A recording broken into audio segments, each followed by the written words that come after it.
You ever find yourself just scrolling through your For You feed on X and thinking, wait, who's picking this stuff for me, and why am I seeing it? Well, not too long ago, the platform, back when it was still Twitter, did something pretty wild. They actually released parts of their secret sauce, the actual code that runs your feed. So, of course, researchers jumped on it. And what they found when they looked under the hood, well, that's what we're going to dig into. All right, Section 1. Elon Musk's VIP list, the scandal that sparked the investigation. So our story really kicks off with this bombshell allegation, right? Just after Elon Musk takes over, these reports start popping up claiming the platform deployed some, let's call it, special code.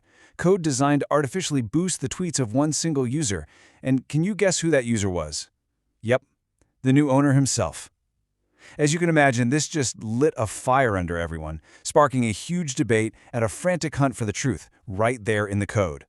So this really boils down to the million-dollar question. Did Elon Musk get special treatment from his own algorithm? I mean, was the game totally rigged? Was the new boss getting an unfair leg up?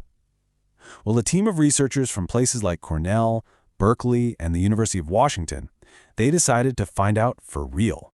And what they found, well, it was pretty striking. They did a full-blown formal audit of the algorithm, and the results pointed to something kind of weird. Here's a direct quote. Our data seems to suggest that he did receive an abnormally high amount of amplification. So even though Musk denied it all, the data was telling a different story. He was a significant outlier. Basically, his account was getting a boost way, way beyond what anyone else was getting.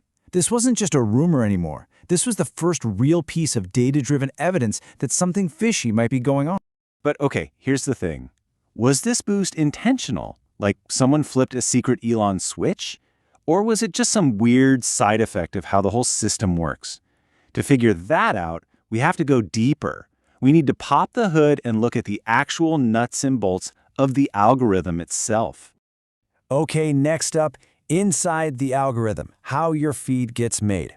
So really, how does X sift through billions of tweets every day just to pick the few that end up in front of your eyes? Well, thanks to that release code, we know it's a three-stage process. And honestly, the best way to think about it is like a talent show for tweets. So step 1 is what they call candidate generation. A massive neural network basically acts as a talent scout. It scours the platform and picks about 1,500 tweets that it thinks have a shot with you. This is like the big open audition. Next up, step 2, ranking. This is where the judges come in. All 1,500 of those tweets get scored. Who moves on to the final round? And finally, step 3 is filtering. This is just the final cleanup, Getting rid of spam, making sure you don't just see the same tweet over and over again. Now, let's focus on that ranking stage, because this is where the magic, or the madness, really happens.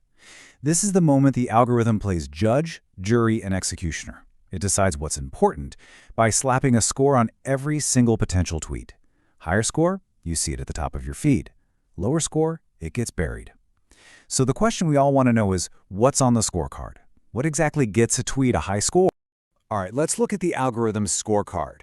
What does it actually value? I mean, what actions does this thing reward the most? The beauty of the code release is that we don't have to guess. We know exactly how it weighs your actions.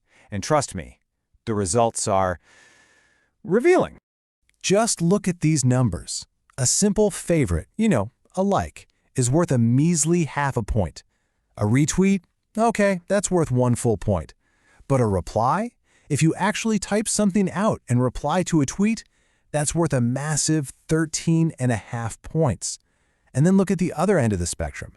If you report a tweet, it gets hit with negative 369 points. That is basically algorithmic death. It's gone. And this right here tells you everything you need to know about what this algorithm wants. A single reply is worth 27 times more than a simple like. Let that sink in. The system isn't trying to find stuff you'll passively enjoy while you scroll. No, it is actively searching for content that will make you talk, that will make you react. On X, conversation is king. And it's not just about rewarding good behavior. The algorithm is also paying very close attention to what you don't like. See this number? Negative 74. That is the massive penalty a tweet gets if you hit show less often or you block the author. The system isn't just learning what you love, It's learning what you hate, and it's learning fast. All right, next section. Auditing the real world. What happens when the code meets reality? So we know the rules of the game now, right? We've seen the scorecard. But what actually happens when this code gets unleashed on the real world, shaping what millions and millions of people see every day? Well, that's what independent researchers wanted to know. And one of the biggest, clearest findings from these audits, we're talking studies with thousands of real users, is that the algorithm pumps up emotionally charged, and yeah, even toxic tweets. If you put the For You page side by side with a simple, old-school chronological feed, the difference is night and day. Why? Because angry tweets get replies. Controversial tweets get replies.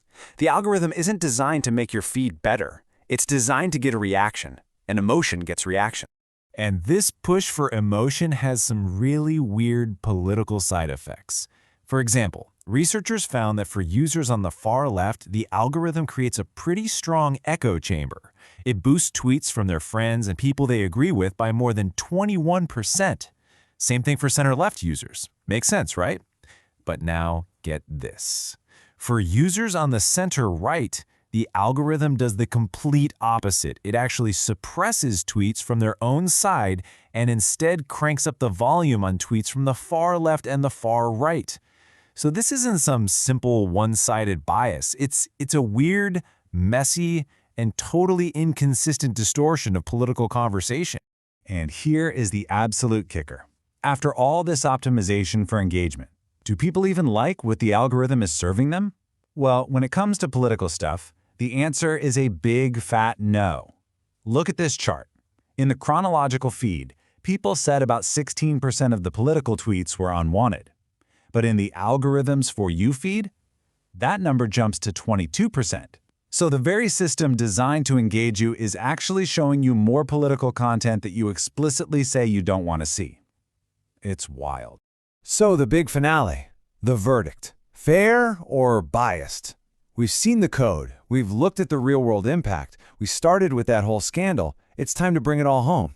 What's the final call on the algorithm? The verdict is pretty clear. This algorithm is not neutral, not even close. It has clear, measurable biases baked right in. We know it amplifies emotionally charged content. We know it creates these bizarre political echo chambers, or even anti-chambers. It shoves engagement at you, even when it's stuff you don't like. And on top of all that, other research shows it boosts tweets from your own community twice as much as tweets from outside of it. It's practically designed to trap you in a bubble. And really, that leads us to the fundamental truth here, not just for X, but for pretty much any engagement-based algorithm. Its number one goal isn't to show you what you like. It's to show you what will make you react. The main objective isn't to make you happy or smarter or more informed. It's to keep your eyeballs glued to the screen. And the easiest way to do that? Provoke a reaction. Any reaction.